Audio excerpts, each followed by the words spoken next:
వేడి క్రియేషన్స్. నేను మీ విజయ దుర్గా. నేను కొత్త ప్రొడక్ట్ తీసుకున్నానండి. దాన్ని మీకోసం చూపించడానికి తీసుకొచ్చా.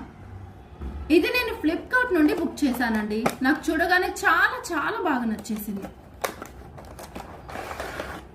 ఇలా ఉంటుంది. ఓకే, ఇది జపమాల చేస్తున్నటువంటి బుద్ధ విగ్రహం. ఇది నాన్ స్టాప్గా అలానే కొడుతూనే ఉంటుంది, జపమాల చేస్తూనే ఉంటుంది. 24 hours 365 days వరకు అలానే కంటిన్యూగా చేస్తుందండి. ఈ చిన్నది చూడముచ్చటైన ఈ బుద్ధ విగ్రహం నాకైతే చాలా బాగా నచ్చిందండి. ఓకే, దీన్ని నేను ఎక్కడ పెట్టాలనుకుంటున్నాను మీకు ఇప్పుడే చూపిస్తాను. ఓకే, నేను ఈ బుద్ధ విగ్రహాన్ని వచ్చేసి ఇక్కడ టీవీ కింద ఇక్కడ ప్లేస్ చేశాను. చూడండి ఎంత బాగుందో. చూడాలంటే ఈ వీడియో కనుక మీకు నచ్చినట్లయితే లైక్ చేయండి, షేర్ చేయండి, నా ఛానల్ని సబ్స్క్రైబ్ చేసుకోండి. ఈ ప్రొడక్ట్ డీటెయిల్స్ కోసం కామెంట్ చేయండి. Thank you.